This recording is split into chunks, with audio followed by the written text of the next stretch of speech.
Hello, everyone. Welcome to Seco Direct, where we break down complex health topics to help you make informed decisions. And today, we are discussing arrhythmia in chronic kidney disease patients. Now, did you know that people with CKD has a much higher risk of developing irregular heart rhythms? The reason often lies in something as small as minerals in their blood. That's why we are going into electrolyte imbalances. Now, electrolyte imbalances, especially potassium, calcium, and magnesium, can significantly affect heart function, sometimes leading to life-threatening arrhythmias. So, what is the link between CKD, electrolytes, and heart rhythm? And how can it be managed? Let's break it down.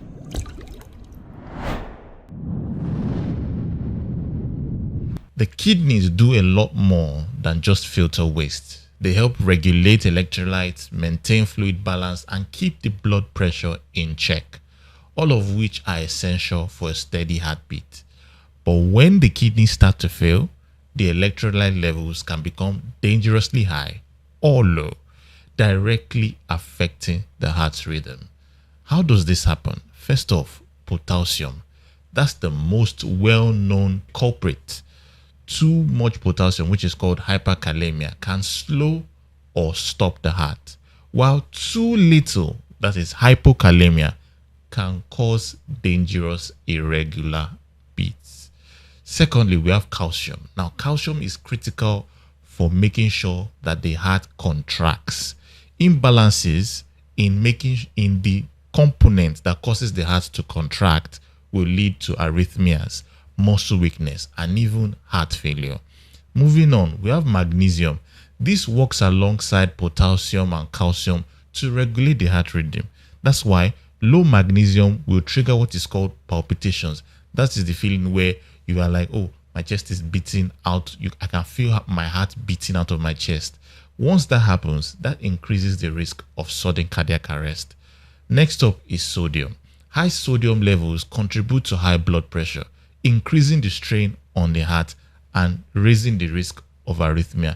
That is why people are usually advised to not put too much salt in their meals, because a way for sodium to be increased in the body is through eating. So be careful of what you eat in terms of the sodium content. Now, since CKD affects how these electrolytes are processed, even small changes can have big effects on the heart. Now, what are the common arrhythmias that we see in CKD patients? Now, because of these electrolyte shifts, CKD patients often experience, number one, atrial fibrillation. What is that? A fast, irregular heartbeat that increases stroke risk. Number two, bradycardia. That is a slow heart rate, often due to high potassium levels. Number three, ventricular tachycardia, a dangerously fast heart rhythm that can lead to cardiac arrest. Number four, QT prolongation. That's an abnormal electrical signal that increases the risk of sudden death.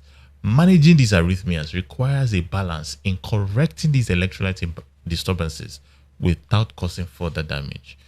Now, what does it mean when we talk about managing electrolytes and arrhythmia in patients with CKD, that's chronic kidney disease? How can these CKD patients keep their heart rhythm in check? It all starts with careful management of electrolytes and lifestyle changes. Number one, potassium control. Limit high potassium foods. What are those? Bananas, oranges, tomatoes, potatoes, and leafy greens. Now, the thing is, these meals that have been said in moderation are fine, but consuming them in high quantities can lead to high potassium levels, which are not good enough for you. Use potassium binders if prescribed to help remove excess potassium, and regularly monitor your potassium levels, especially after dialysis or after there are any changes in your medications. Number two, calcium and phosphate balance. Too much phosphate can lower calcium, leading to heart and bone problems. Calcium is very, very important in contractions of your heart and also in the composition of your bone. So if there's too much phosphate, it can lower calcium levels, which are not good for your heart and not good for your bone. Phosphate binders and dietary control, that is limiting your dairy, your nuts, and your processed foods can help. Number 3, magnesium supplementation. Low magnesium, as we said earlier, can worsen arrhythmias, but too much can cause low blood pressure. So only use magnesium supplements under medical supervision. Number 4, sodium and fluid management. Reducing salt intake helps prevent fluid overload, high blood pressure, and heart strain. Dialysis patients must follow fluid restrictions to avoid sudden electrolyte shifts. 5, medications and dialysis adjustments.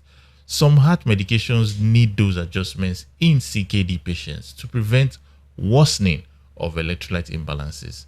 Dialysis timing and duration may also be adjusted to correct severe imbalances. It can go from once a week to twice a week so as to maintain the proper level that would be okay for a CKD patient. Now, what are the lifestyle tips for CKD patients to reduce arrhythmia risk? Now, beyond electrolyte management, CKD patients can take additional steps to protect their heart. That is, they follow a heart-healthy, kidney-friendly diet. They work with a dietitian to create a balanced meal plan. They stay active with light exercises like walking or gentle stretching and meditation to improve circulation and heart health. They also monitor their blood pressure and heart rate regularly, because high blood pressure worsens arrhythmias and also leads to CKD progression. Stay hydrated, but within safe limits, because for a CKD patient, fluid overload can strain the heart. So follow medical advice on intake. There's usually a restriction for how much water you can take as a CKD patient.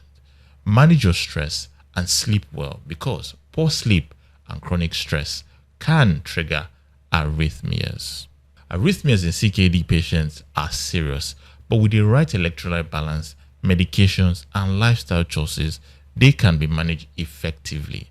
If you or your loved one has CKD, talk to your doctor about regular electrolyte monitoring and heart health strategies.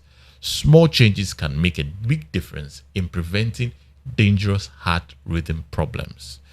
Thanks for tuning in to another episode of Seco Direct Podcast. If you found this episode helpful, don't forget to share it and subscribe for more insights on kidney and heart health.